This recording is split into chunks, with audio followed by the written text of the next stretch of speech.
by Supervisor Medina. Ready, salute. I pledge allegiance to the flag of the United States of America and to the republic for which it stands, one nation, under God, indivisible, with liberty and justice for all. Thank you, Supervisor Medina. Can I have a motion for a certificate of posting? So moved, Mr. Second. Chair. All those in favor say aye. Aye. Aye. Opposed? Hearing none. We'll move on to presentations and recognitions. And our first one is a proclamation for the Jacob Hart Children's Cancer Support Services, declaring September 2018 as Childhood Cancer Awareness Month in San Bernardino County. And I gave that proclamation to Supervisor Medina. And we don't have anyone here from the, oh, I gave you the wrong one.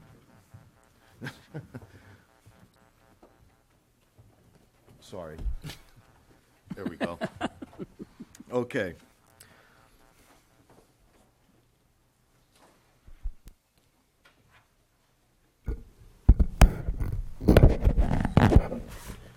Honoring Jacob's Heart Children's Cancer Support Services and Declaration of Childhood Cancer Awareness Month.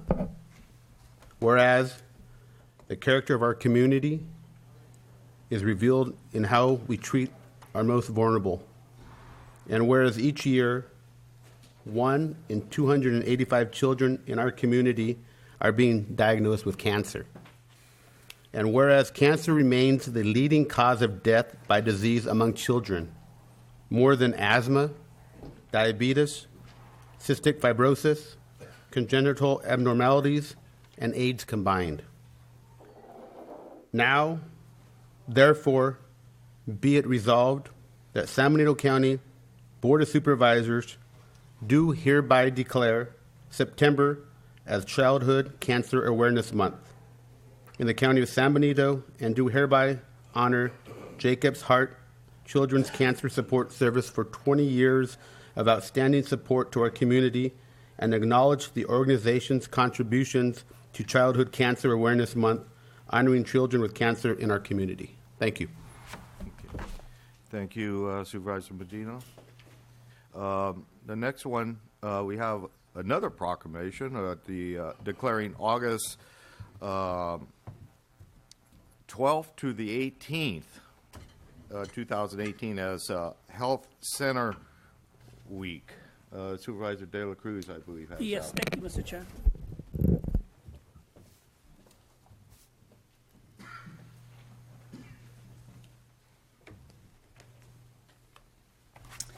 Good morning, everybody, and thank you for coming. Is there anyone from? No one, right? Okay. I'll just read it out loud.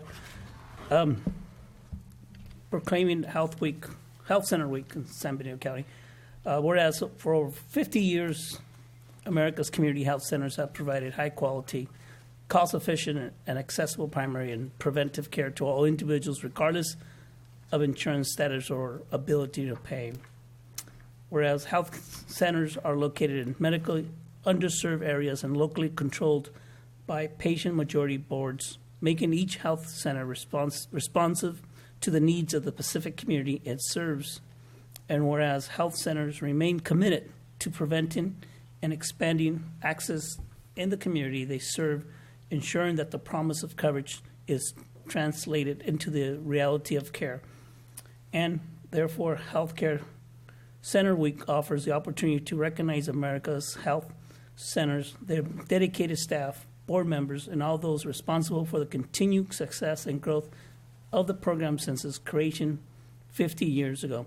During this National Health Center Week, we recognize the significant contributions of America's health centers and their vital role as long engines for healthier communities and a healthier America. Now, therefore, be it resolved that the state of California, the county of San Benito, does hereby proclaim August 12th through the 18th, 2018 as National Health Center Week. Thank you, Mr. Chair. Okay, thank you, Supervisor De La Cruz. The next proclamation is only a day for the National Farm Workers. I don't get that one. but August 13th, 2018 is National Farm Worker Day in San Bernardino County. Supervisor Munzer?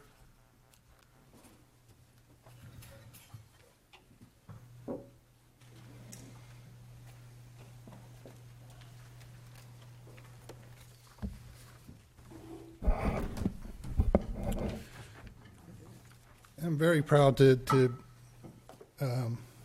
be able to read this proclamation. Farm workers are very important to our community. And so with that, whereas the Migrant Health Program enacted in 1962 planted the seed that has enabled communities to establish migrant health centers, which today serve more than 1 million migrant seasonal farm workers and their families. And whereas the Migrant Health Center has evolved into a strong model of primary care practice, addressing the complex needs of vulnerable populations while demonstrating the value of outreach, patient education, linguistics, and cultural competent care to promote better health and ensure the healthy communities. And whereas the studies have confirmed that migrant health centers deliver comprehensive, high-quality, cost-efficient preventive and primary health care services, in addition to lifting the barriers of health care and reducing health disparities. And now, therefore, be it resolved that the San Bernardino County Board of Supervisors proclaim the day August 13, 2018, as National Farm Worker Day in the state of California, County of San Bernardino. Thank you, Supervisor Munzer. Last but not least is August 2018 is declared as Breastfeeding Awareness Month. And Supervisor Rivas has that proclamation. There's nobody here so there's no presentation, but I'll certainly read the first whereas, where all available knowledge indicates that human milk optimally enhances the growth, the development, and well-being of the infant by providing the best possible nutrition and protection against serious health conditions, including obesity, the diabetes, and allergies. And so, therefore, be it resolved, the San Bernardino County Board of Supervisors does hereby proclaim August 2018 as Breastfeeding Awareness Month in the County of San Benito. And so certainly it's always a pleasure to do this every year, Mr. Chair, and happy Breastfeeding Awareness Month. Thank you very much. Now we'll move on to public comment, and this is the opportunity for the public to address the boards with items of not showing up on our agenda today. No action can be taken unless provided by Government Code Section 5495.4.2. Madam Clerk? Yes, we do have a couple speakers. Victoria Alexander is the first speaker.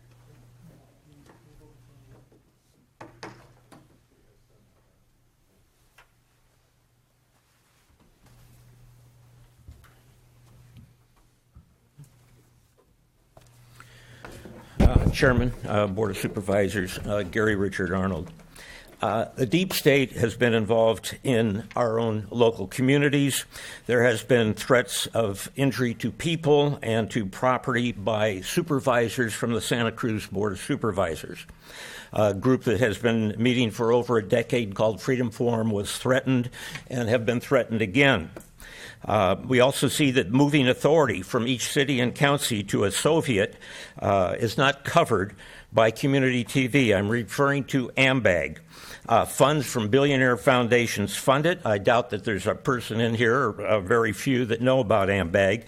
It's imposing a prefabricated laws to undermine individual American rights in favor of so-called communist, the general good.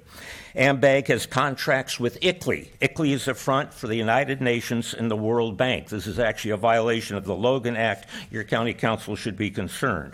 All three counties have converted you, our elected representatives, to mere rubber stamps, while the county administrative officers and city managers conspire with the Ford Foundation and the International City Managers Association in order to create a North American Union by creating these regions. The newspapers bought by Bill Gates, the San Jose Mercury, the Santa Cruz Sentinel, the Monterey Herald, were all turned over to globalists. Foreign influence is is heavy, with the Panetta machine contributing or controlling 70% of the individuals elected in the Tri-County Ambag area. This includes both political parties, with Republican operatives such as Jim Reed, Vic Morani, and Charlie Freeman pushing Globaloney. Ambag activist Bruce McPherson received thousands of dollars from a Chinese communist triple agent that was on the front page of U.S. News and World Report. Her name is Catherine Lung. Leon Panetta has sent military information to Chinese communist spy Hugh DeLacy. And if you go over to Santa Cruz Courthouse, you'll find plaques in honor of this communist that belonged to 4 separate Soviet spy rings. The Santa Cruz mayor, who was Leon Panetta's campaign manager in 2015, gave the key of the city to Lenin Peace Prize winner Angela Davis. I encourage you to break your ties with Ambag, expose the secret lobbying done by California Forward, and we've also seen even Dianne Feinstein, who belongs to the Trilateral Commission, of which Mr. Packard was a founding member. Her chauffeur turns out to be a Chinese communist agent. I encourage you to break your ties with anything that says Agenda 21, reconsider anything titled environmental or other types of items. The people are being screwed over by the harmonization of laws. Okay, thank you. Anyone else? Yes, Nancy Martinez.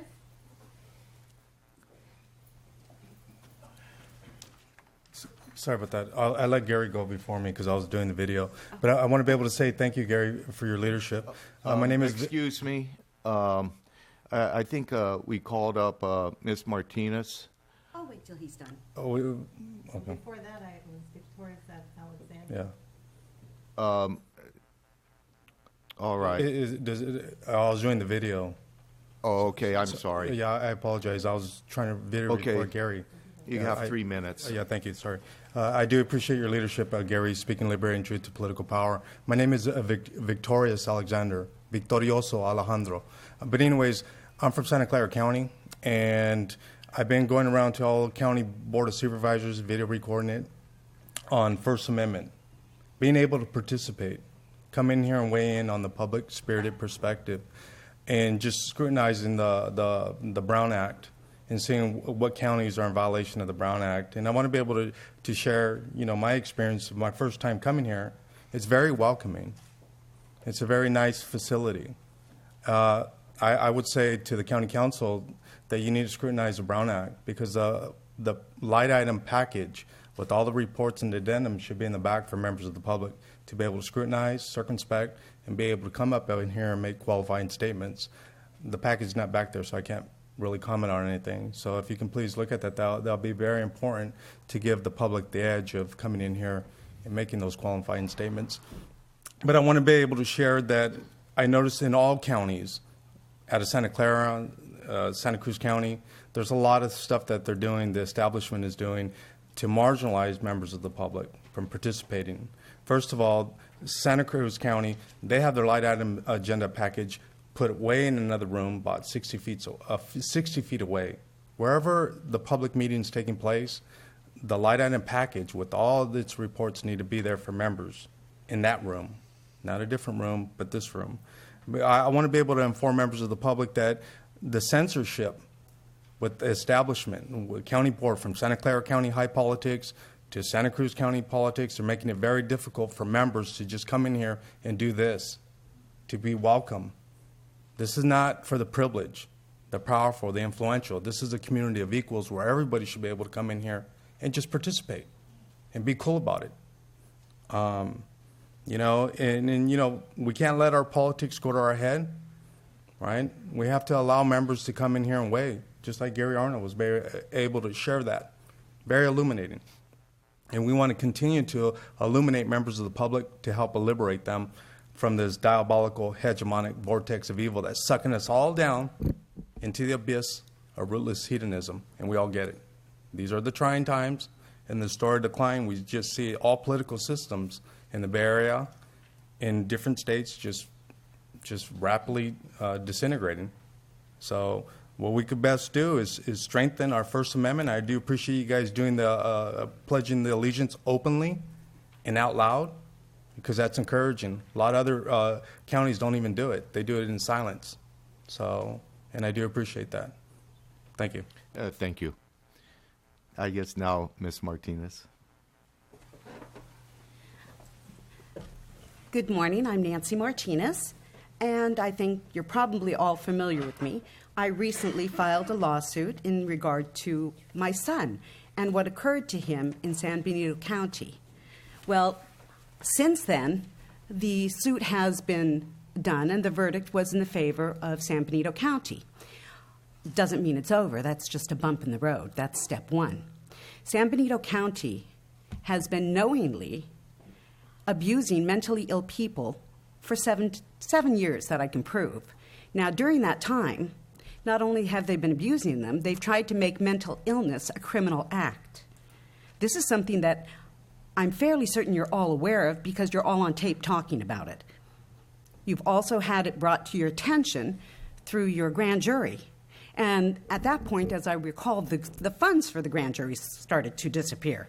Well, the grand jury is going to need more funds because I'm filing every single piece that occurred from the beginning of the incident through the district attorney's office, through the sheriff's office, and it's going to your grand jury, it's going to the attorney general, it's going to the Disability California people, and it's also going to the FBI. Because while I couldn't say certain things in federal court because I was not allowed to, each and every aspect of it is allowed with each and every one of those agencies.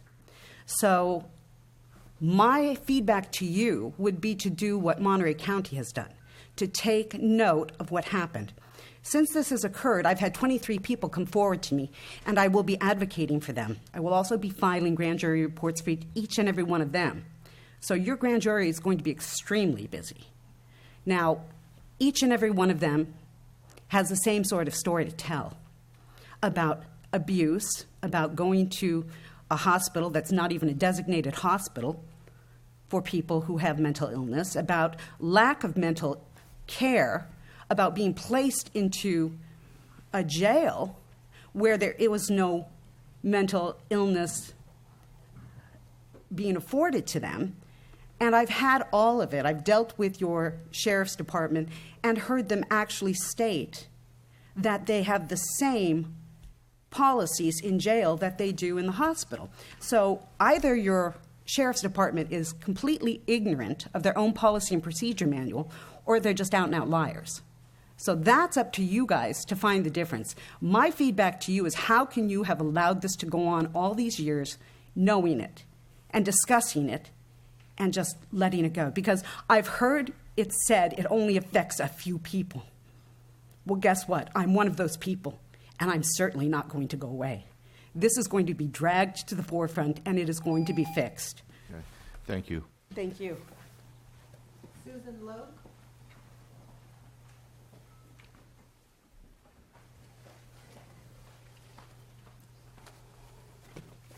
Good morning. Susan Logue, Hollister, San Benito County resident. I'd like to thank the board for your support of the library. I know you recently approved funding for Sunday operations, and it's very exciting for us to see the library being open on a Sunday. So thank you for that. Okay. Thank you. I'm here as a representative of the coalition of the new Community Library and Resource Center. We're very much interested in getting a new library, and that is our vision and mission. We'd like to see if maybe an ad hoc committee can be set up to help us with the city to kind of coordinate that and how we could move forward. During the summer reading program, the children served were about 450 for this past summer, and that was literacy activities and also meals. And what I'd like to see is that the summer reading program gets expanded because we have such a need. Number of children coming, 450, that's a lot, and their families included. And I think the outreach was great because there was a lot of Hollister residents came, and you could tell they really needed assistance, not just in finding activities for their children, but also in the need for meals. That was pretty apparent. So I'm here today to ask what we can do to move forward. As a coalition, we've been meeting for over a year now, and we'd like to see some leadership from the county and the city in helping us move forward. Thank you. Thank you.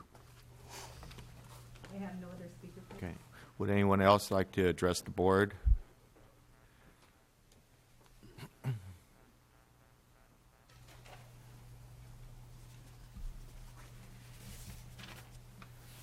Richard Betancourt, 4140 Southside Road. Most of you know that up here that the slide slid again. I believe it was last Thursday. I don't know whose fault it is, but I do know, because I'm down there every day, that everybody that's been involved with that project has done a great job. The only thing that I think maybe Bonito Link or somebody should put on their link what's really going on down there. I'm not trying to blame anybody. I'm just saying that the public should be more aware of what's going on, because everybody's, as you get phone calls, I've been getting phone calls. So, and anyway, I think everybody that's involved is doing their best. Thank you. Thank you. Anyone else before I close public comment? Seeing none, we'll move on to department head announcements. Mr. Espinoza. Thank you, Supervisor Botello. Chair. Yes, we have one announcement. We were just made aware that the City of Hollister will be shutting down the water for the Civic Center area here. Wanted to make sure the public here was aware of it, as well as the board and staff. It will be shut down between 9 and 4:30 today and tomorrow. So for those that need to use the facilities, we have portable units behind the administrative building. Want to make sure everyone's aware of that. And if you need anything else, water, please see the front desk here.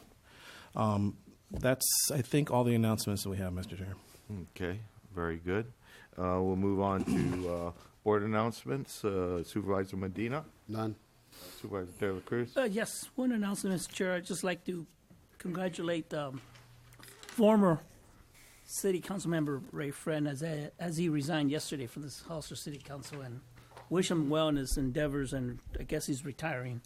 So just want to, thank him for all his community service. Great, thank you. Supervisor Rivas. I got nothing, Mr. Chair. Thank you. Okay. Supervisor Munzer. None today. And then we'll just move on to consent. A very quick portion of that part of the meeting. Any supervisors would like to remove any of the consent items? Seeing none. How about anyone from the public would like to remove any of the consent items? Number 8. Any others?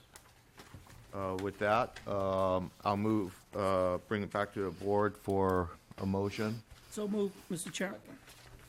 I have a motion and a second to approve the consent agenda, with the exception of number 8.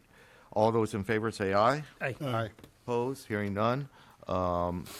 Sir, you may step to the podium for 3 minutes and ask your question or make your comment, please. Thank you, Gary Richard Arnold. I'll make this quick, and it just has to do with, again, AMBAG, the Association of Monterey Bay Area Governments. It was put together by executive orders under Ronald Reagan, who was a member of the United World Federalist, pushing regional government. There have been many calls by Congress and governors and individuals about the dangers of this blending and dissipation of the authority that we elect you as our representatives. It's being changed. Community TV is not showing what goes on there. In fact, I was there one evening when they were passing a law or a resolution that allows stakeholders, meaning the billionaires, can go there at these meetings and put in what they want as far as policy is considered. So the Driscolls and the Packards and the Panettas go there, and they have just one person from each organization, like a board of supervisors or a city council, and they're alone. They don't have the support from their city, and they're manipulated by paid people. There's a paid staff. There are paid presentations by people that are skilled in the Delphi technique, so that the people that attend these meetings will conclude what they're presenting. And so our representatives don't let us know what's going on at these meetings. The community TV, which we're all paying for, doesn't film these meetings. The newspapers that Bill Gates bought is full blast for a North American Union and the destruction of individual rights, and that's what's happening with AMBAG. And it says here, approve related contracts. Well, a lot of these contracts have nothing to do with the individuals you represent here. I beg you to resume your power, and if you need an executive member of the Board of Supervisors rather than rotating, so we have a stronger Board of Supervisors, less dependence on the county administrative officer, and for the cities, the city managers. You are the ones in charge of policy. You're the ones that's supposed to be supervising your staff. Please assume your authority. Bring back the authority of the people that voted for you. Thank you. Thank you.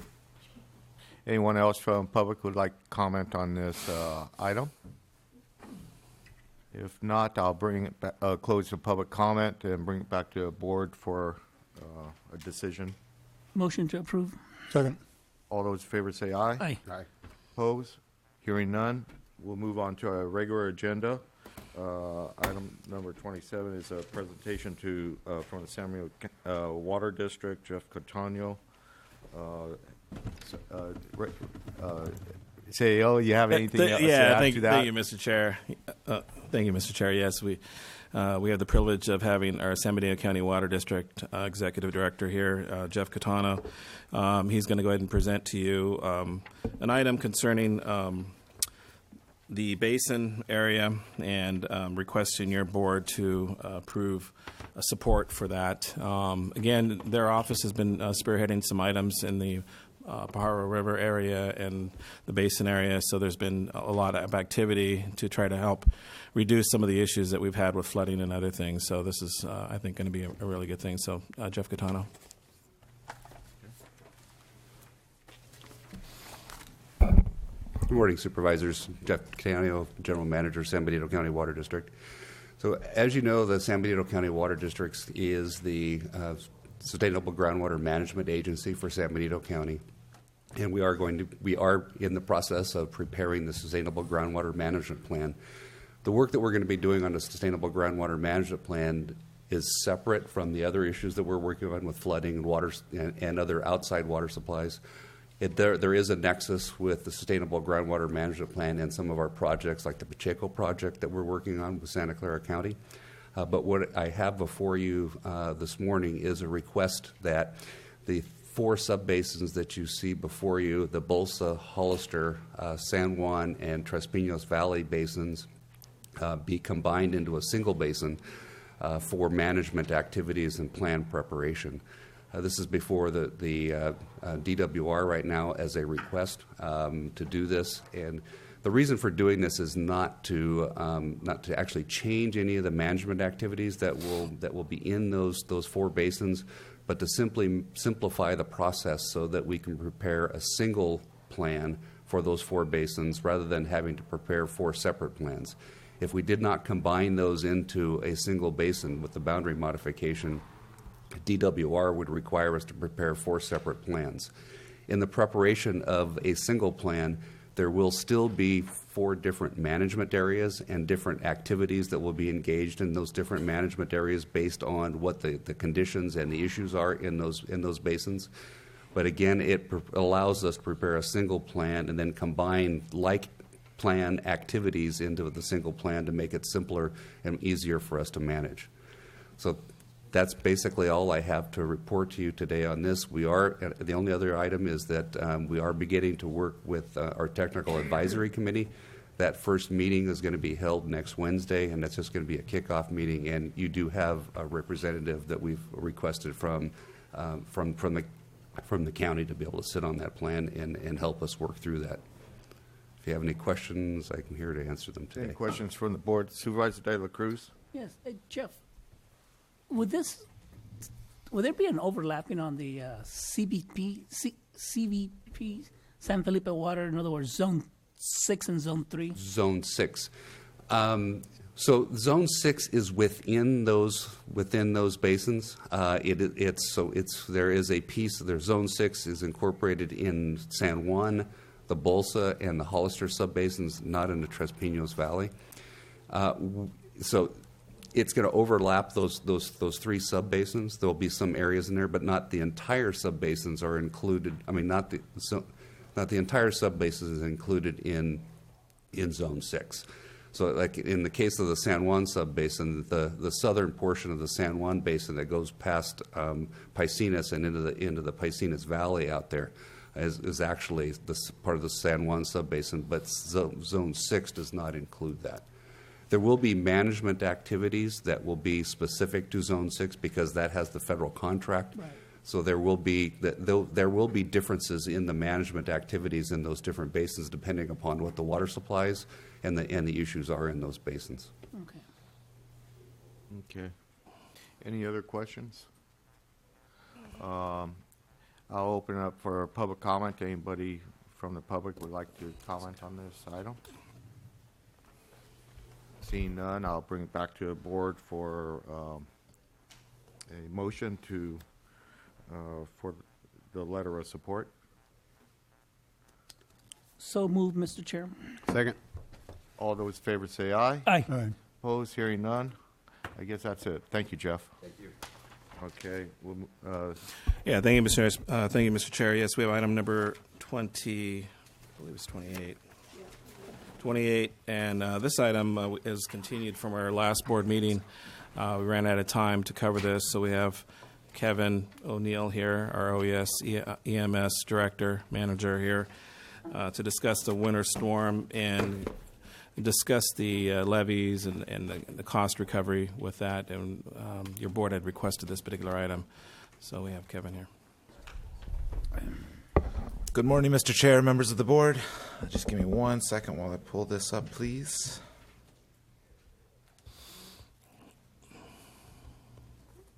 So this should be a pretty quick item. Just have a couple slides, which are being handed out to you now, and a small letter that both of which were included in the packet, the agenda packet. And here we go. So a couple board meetings ago, the topic of the progress of the recovery of the various projects that were damaged during the 2017 flooding events was brought up, and I was asked to come and give a quick report to this board. I'm going to give a quick background, current status of some of the grants and where we are and what our next steps are. So as I think all of you are vividly aware, you were all on the board at the time, we had significant flooding in January, February of 2017.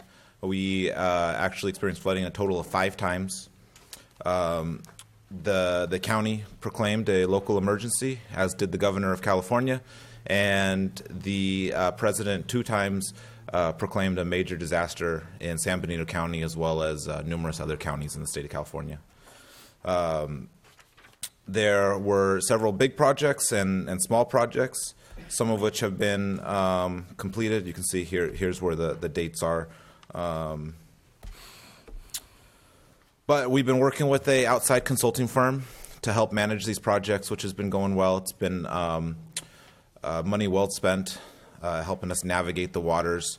There have been numerous disasters across the country, it feels like, over the last 24 months, ranging from hurricanes to mudslides. So making sure small little San Benito County was being heard with FEMA was one of the biggest tasks that these consultants did, and they helped tremendously.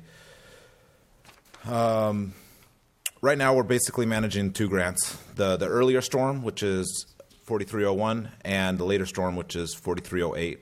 And you can see the totals here on the slide. These are just estimates: 409,000 for the first, and almost 1.5 million for the second. And here's a breakdown of estimated costs, dollars spent, and what we've been reimbursed for. So real quick, I'll go through some of these items. The first item, Lone Tree Road, Lovers Lane, San Felipe Road. Lone Tree Road is completed. That was done by our roads crew early on. Lovers Lane, I believe the RFP came to this board a couple meetings ago and was approved and is even now closed, and I think you'll be seeing it soon.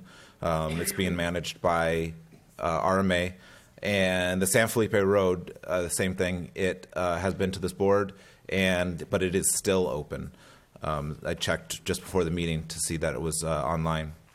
So the $71,000 that was spent was basically just the roads crew. We're waiting to get reimbursement on the entire project. The $659,000 is just an estimate. We'll be reimbursed for actual costs. So if it's more, if it's less, we'll get the exact cost back. The washout at San Benito County Historical Park is our other big one. Very little money has been spent there compared to the entire project. Most of it has been in relation to staff time, outside consultants, engineering, and so on. None of the actual work to restore the park has occurred yet, but RMA is actively working through that. The third item, San Felipe Road, half a mile south of bridge over Pacheco Creek. That project was done weeks after the storms. That is where a small sinkhole began in the street, and that was done immediately. And we've been reimbursed for the entire portion. The difference between estimated cost and what we spent is the county's share. So in a disaster, the county share is about 8%, and so you can see that's where that difference is. Then we have a couple areas of debris removal that have yet to be completed. One of which is at KT Bridge off of Southside Road. That one is kind of a tricky one because it was an old historic bridge that collapsed, and some well-intentioned community members actually went and hauled a bunch of the wood up themselves. So there's actually very little remaining at this point. But there's still some big pieces that we got to go in and get. Historic Park, there's some debris under the bridge. Southside Road, there's some concerns on the low water crossing where a lot of gravel had filled up the culverts. The debris removal at Pacheco Creek has been completed. That, again, was done at the early stages of the disaster. I think actually it happened between the two. However, this was the issue I spoke to the board about a couple months ago, where FEMA somehow decided that we had insurance that covered it, which is why we only got reimbursed $3,000 out of the $183,000. We've been working through that, working with Joe Paul in the auditor's office. We have provided evidence that we do, in fact, not have insurance to cover that, and so we should be seeing that money in the next couple months. KT Bridge, I already spoke about that.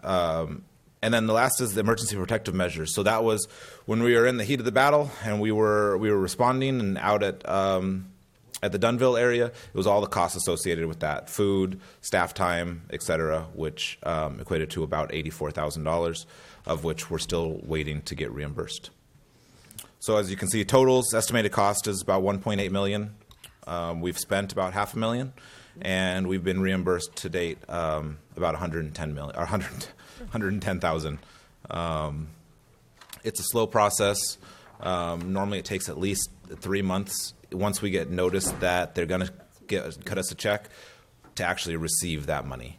And it's especially slow now. I mean, the state's actively in three major disasters as we speak, so it's only slowing down more.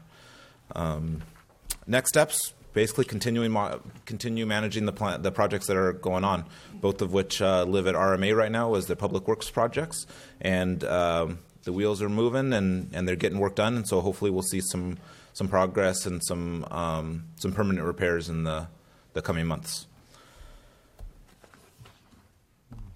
But that pretty much sums up my report, unless you have any questions. Supervisor Medina. Just page 7, item 2, Lovers Lane. The projected completion date is October. When are we starting that? Do we have any idea? Page 7. That I don't know when we're starting it. That'd be a good question for RMA. However, and here's RMA right here.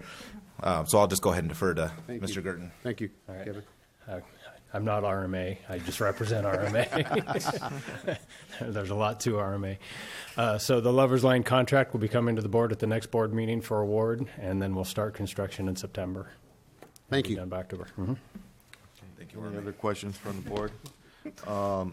I have one, Kevin. I know we had a complete road failure section in the Canyon Road due to the flooding. Is that in this list? Are you referring to San Juan Canyon Road? Right. So that road is actually an FHWA road. So again, another project, being managed through RMA. As far as I know, everything is complete. The work's been done. But FHWA roads take significantly longer than the slow process of FEMA. So I don't foresee any issue in receiving reimbursement. It's just a much longer process. Okay. But everything should be done. We submitted all the paperwork. We've been working directly with some of their Caltrans staff, and so we should be seeing that soon. There's a couple roads that fall in that FHWA category. I'm drawing a blank right now, but all of the work's been completed, and we're just waiting final reimbursement. But Caltrans doesn't work with Office of Emergency Services. They only work directly with the Public Works Agency. All right. Any other questions from the board? Any questions or comments from the public? Seeing none, I thank you for the presentation. Absolutely. Thank you very much. Okay. Move on to the next item. CEO. Yeah, I'll pass it to County Council. Okay. As the board will recall, at the end of last year, the board evaluated ways to have fiscal neutrality and decided to proceed forward with a countywide CFD that was going to be first formed by 4 subdivisions. Today, you're brought back the first step of formation of that CFD. It's now a 3 subdivision CFD. One of the smallest subdivisions dropped out, and it wasn't a condition of that approval. They were trying to participate voluntarily to avoid an HOA. If the board turns to page 747, there's the fiscal impact report, which shows both the project-specific costs, such as any roads, lighting, street sweeping, et cetera, that's in each of these subdivisions, and then the general overall fiscal neutrality costs for general county services. The 3 subdivisions that are proceeding forward with the CFD formation right now are the Bluffs, Brigantino, and Fay Bennett. We've received 2 of the petitions back, and we're expecting the 3rd after completion of a sale that's going to be closing this week. On the CFD fiscal impact analysis, it shows that there's going to be costs between $1,454 per year up to, I believe, the highest is $1,681. It came out quite a bit higher than our first CFD that we formed, Santana Ranch, which had a cost of only $600 per unit, but that was done several years ago, with different county costs due to the, depression, the staffing, and different probably project-specific costs. So basically, if the board decides to proceed forward with this, the board adopts the resolution of intention and the local policies, and then we schedule it for a public hearing. It comes back in September 11th if all goes well, and we form the CFD on September 11th. The goal of this CFD is to proceed forward, so it's going to be have the map with all the unincorporated territory, so the board can now add additional CFDs in an expedited process to this new CFD, future subdivisions into this new CFD as they're formed. And there's a lesser cost to annex into a CFD that's already formed. And it will be kind of a more streamlined process. So next time when we get more subdivisions that are coming in, then they can just annex into this subdivision. Annex into this CFD. So if the board would, the fiscal impact study is there, and we're asking the board to take the first step and schedule this for a public hearing, adopt the 2 resolutions and schedule it for a public hearing on September 11th, at which time the board would be asked to consider the final formation. Supervisor Medina. Is NBS here? Oh, yes, we have Tim. Yes. I'm going to ask you a couple questions. Yes.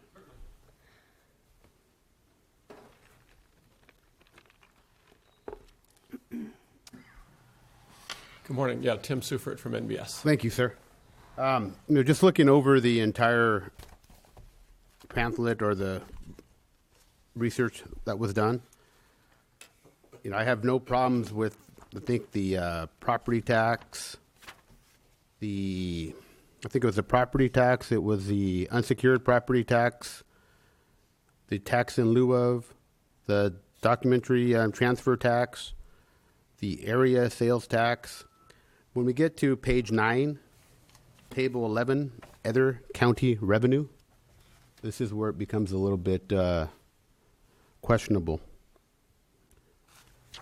The revenue, of course, decreases the cost that each CFD would actually pay because it offsets the expenses.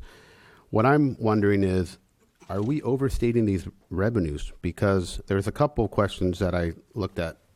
When I'm looking at the total population, I think the total population was 70,000, and that was derived at looking at our residents and then taking half of what each county employee is. I guess that was the formula that was used. Mm-hmm. Are we being redundant in that? Meaning that, I'll take example, everyone up here, we're county residents, and we also work for the county. Right, right. So was that taken into consideration, or how do you figure that out? Because we're double dipping. That's kind of what I'm...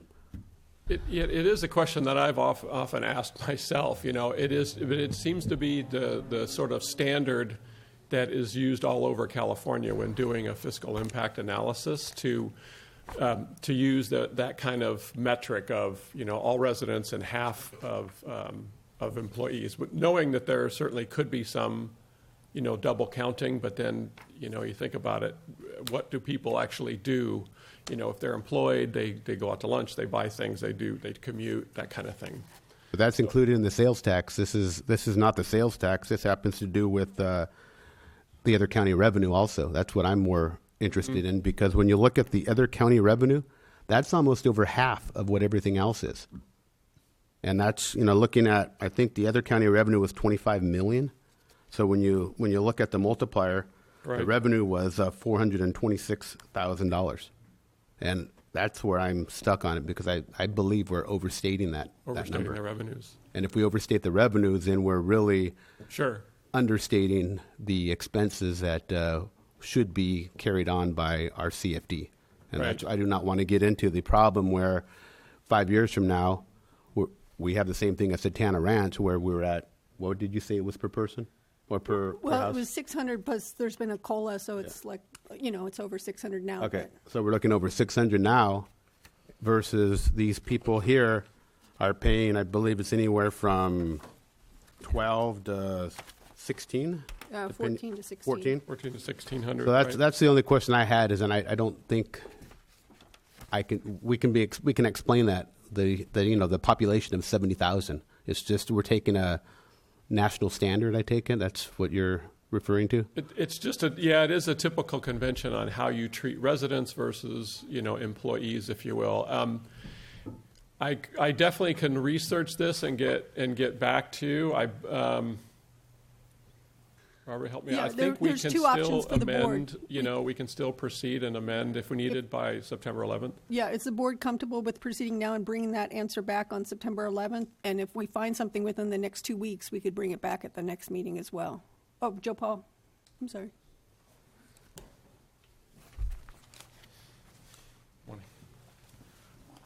Joe Paul Gonzalez, County Auditor.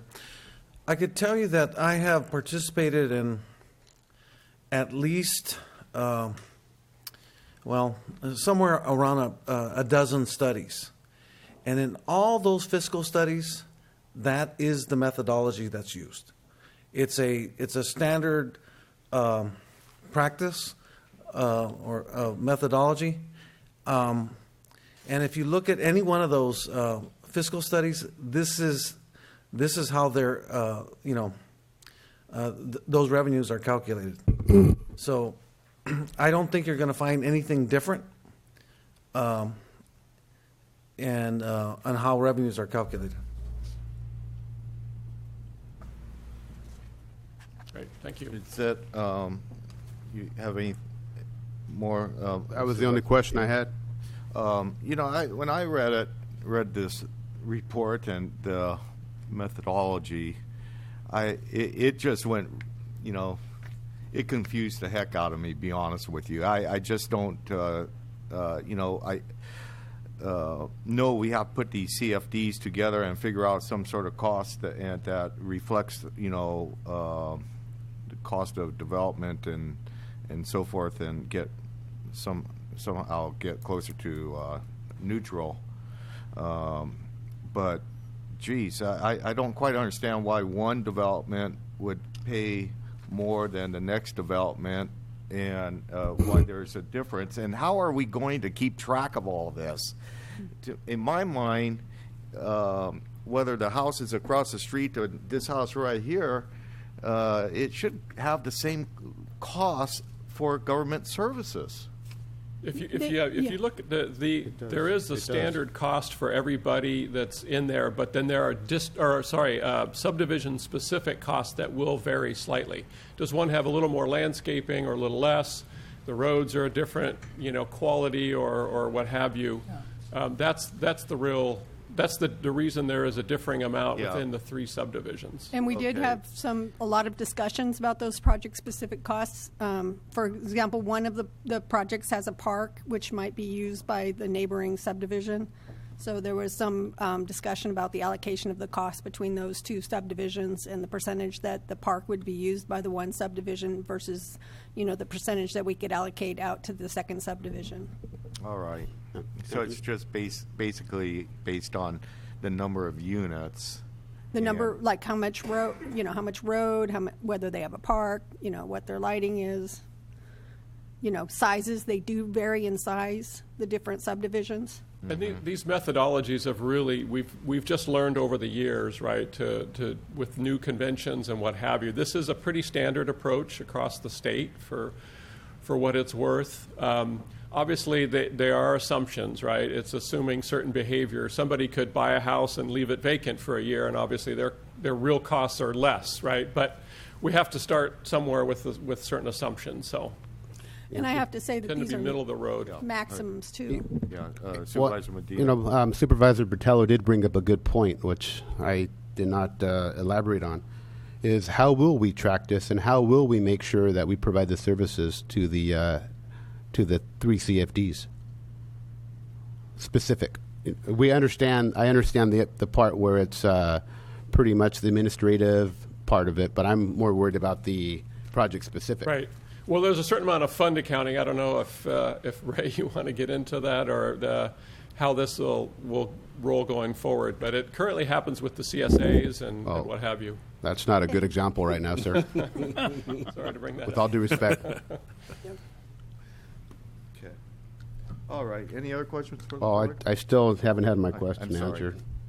Yeah, I think the whole reasoning why we're here today with the CFDs is absolutely the reason why you're concerned about CSA. So your board gave direction sometime back to staff to look at CFDs and institute a county-wide CFD.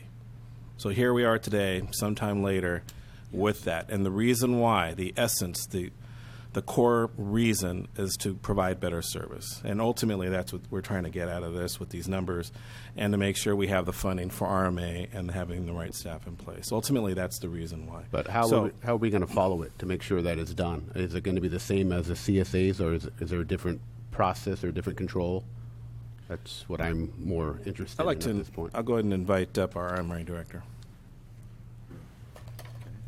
because a lot of these items will be facilitated from that office. Yes, exactly. So, I basically it's going to be managed just like the CSAs. We have a new CSA coordinator who's a full-time coordinator, full-time staff, and they are currently revamping our program for how we administer the CSAs. That takes time. But now that we have full-time staff to do that and dedicated to that, we will start doing better. The advantage to the CFD is it provides a better funding mechanism for those kinds of administrative services. Outside of RMA, it covers county council costs, police costs, fire costs, things that the CSAs weren't covering. So it should help us improve our process and improve our services. And just on a side note, I did hear that the new CSA person is calling a lot of the CSA members, so that's it's a good start. Thank you very much. Appreciate that. Yeah, thank you. She's doing an excellent job. That's Thank you. Satisfactory. Thank you. We have a number of clients, too, cities, counties, what have you, that have CFDs with multiple subdivisions. It really is just a matter of, not easy, but doing the correct fund accounting and tracking all of that going forward. And obviously, it has to be set up correctly. Thank you, sir. Okay. Any other questions or comments? Any questions, comments from the public?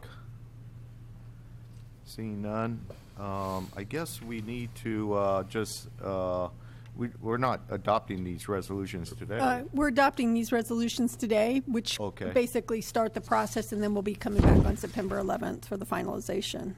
All right. And to your question, Supervisor Medina, we'll get some more clarifying language on that and forward it through Barbara, and she can. Thank you very much. To I you. appreciate that. Mr. Chair, I'll move staff recommendation resolutions 2018-54 and resolutions 2018-55. Have a motion. Do I have a second? Second. All those in favor say aye. Aye. Aye. Opposed? Hearing none. Very good. Thank you. You want me to pass this out now? Sure. Yeah. That'd be great. Say oh. Thank you, Mr. Chair. Yes, this item. Yeah, we're on our next item, item number 30, and this is with regards to a previously presented business license tax that I actually gave a presentation to your board last week, or last board meeting, excuse me. You decided to go ahead and move forward with this tax and to add some, to go with option one and making sure that we have the reporting capabilities and understand what is actually occurring within our county. So today I've asked Dulce to go ahead and present this, just a quick brief to just highlight the key points that were discussed, and then request your board to move forward with the resolution on this particular item.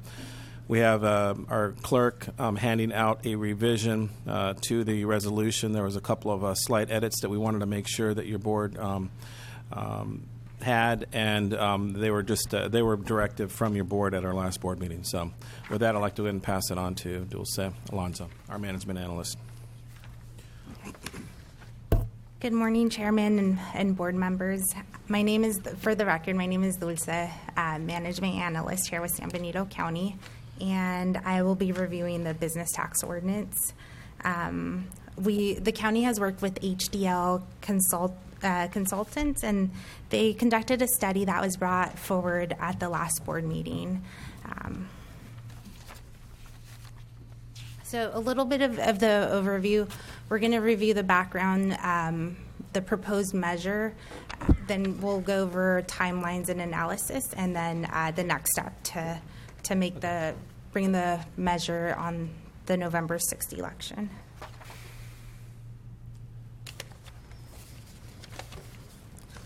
Okay, so a little bit of the background, as Ray had presented on the last board meeting, the San Benito County had a business license tax that was in place until 1996.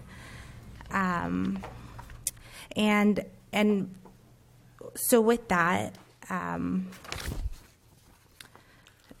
to So voter approval is needed if a business license ordinance with a tax is considered for adoption. So with direction from the board on the July 24th meeting, we are incorporating option 2, which is the same ordinance that was operative in 1996 with a 20% increase.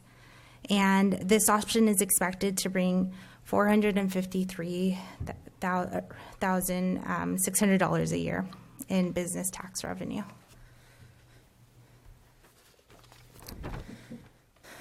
So this is the proposed measure and what the voters of San Benito County would see on their tax measure.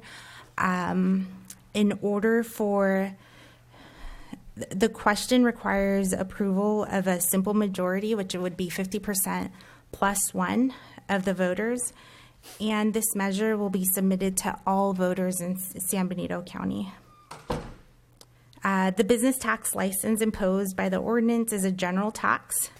As a result, the revenue generated with this tax can be spent for unrestricted general revenue purposes. And to review timeline and analysis requirements, a measure resolution is required to be submitted by this Friday, August 10th by 5 p.m. In addition, we do need county council to prepare an imperial analysis of the measure and the county auditor to perform a physical impact analysis. And recommendations. So staff recommends to adopt a resolution calling for an election for November 6, 2018, to be submitted to the voters for approval, an ordinance imposing a business tax license. And any questions? Any questions? No? Isn't that what you want? Oh, yeah. I heard option 1. Yeah.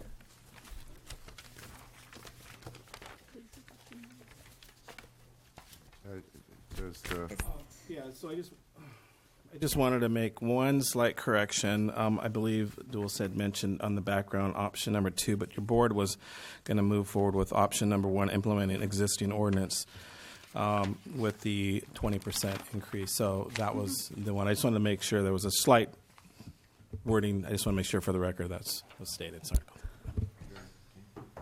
And I just wanted to add 2 minor issues. On the severability clause, I see that there was one typo in the handout that was passed out to the board this morning. The last sentence, it says amended to confirm. That word should be conform. And then I just also wanted to point out that the resolution that the board will be adopting today incorporates the elections code, which allows any of the board members to submit an argument in favor. And the deadline for that is the same deadline as the impartial analysis. And we've lost the chair right now, but, the board would want to determine if any of the board members would want to do an argument in favor as well. Okay. Any questions? Okay. Any questions or comments from the members of the public? Seeing none, I'll bring it back. What's the wishes of the board? I make a wish that we adopt amended resolution per staff recommendations for the elections we consider on the November 6, 2018 general election to be submitted to the voters for approval, an ordinance imposing a business sales tax and allowing the chair to write on the ballot if he so wishes. That's the motion, Mr. Chair. Second. We have a motion and a second. All those in favor? Aye. Aye. Those opposed? Oh, 1 second, under a question. Congratulations, Mr. What's the motion, so I can vote? Too late. We already voted. What's that? We already voted. We voted yes to put it on having the opportunity to sign piece of language on the ballot. Okay, great. All right. And with a bunch of apples. I'm sorry. Can you confirm the vote? It was 5-0.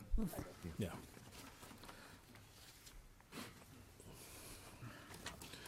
All right. So Mr. Chair, we're on to the next item. I'm getting my head back in the game. Okay, here. sorry about that. Item number 31, this is going to be a public hearing, so I've asked Dulce Alonso to go ahead and present this. She's our management analyst in administration.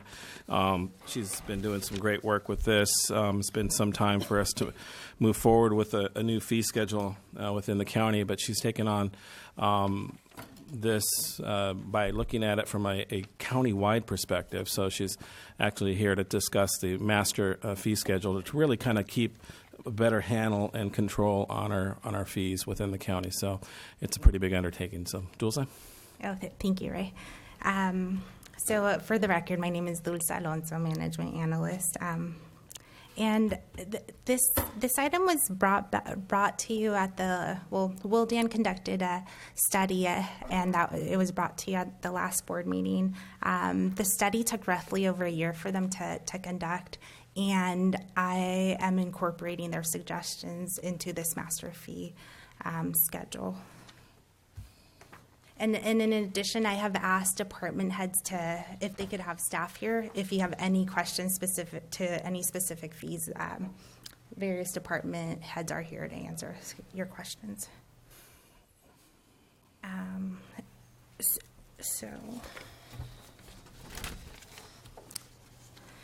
So on the overview, we're going to review a little bit of user fee history and kind of to where we are today.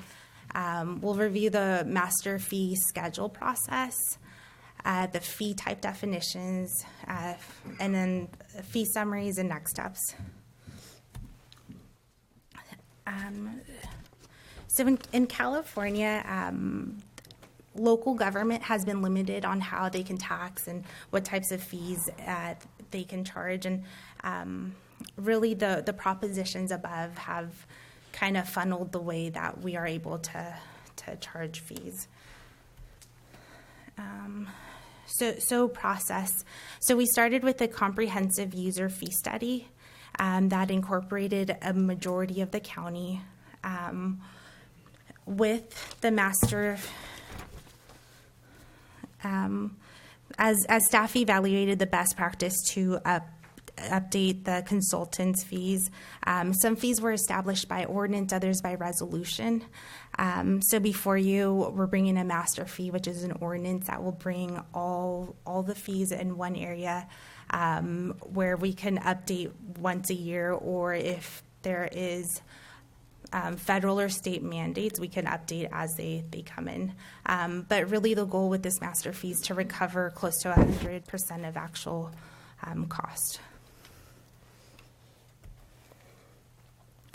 And so we'll see a table, and there's different types of fees. You'll see new fees, fees deletions, fees that are increasing, fees that are decreasing, valuation / actual cost, and then fees that haven't changed.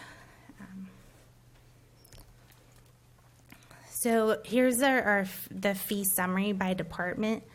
And so on the schedule, we have 745 fees that are charged by various departments. So new fees are about 11% of that. Fees that are increasing are approximately 41%. Fees that are decreasing are 3%. And then fees that aren't changing are about 43%.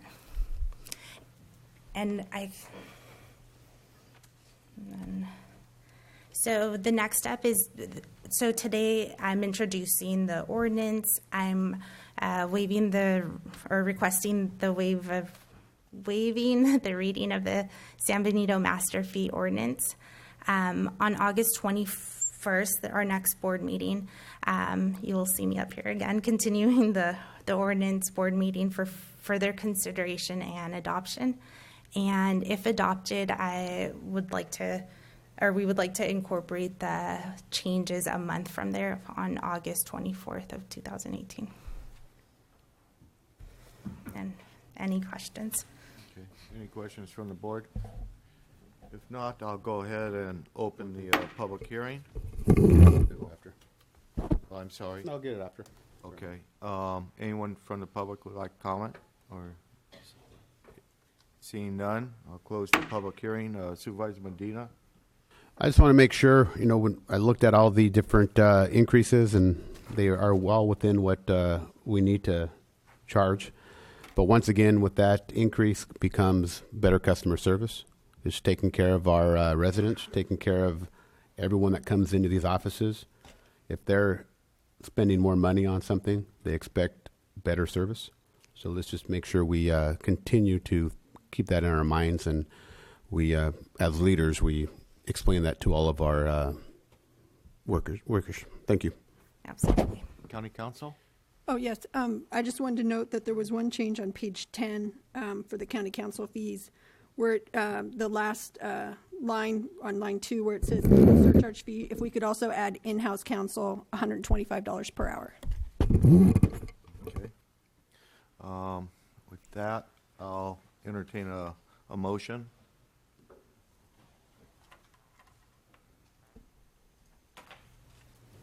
Move for second. Second. All those in favor say aye. Aye. Opposed? Hearing none. We'll move to the closed session. County Council. Yes, and I just want to also read that title of the ordinance for the record, just so it's in the record. An ordinance of the San Benito County Board of Supervisors amending certain sections of the San Benito Code to adopt San Benito County master fee schedule and to adopt increases and reductions in certain county fees. Okay, thank you.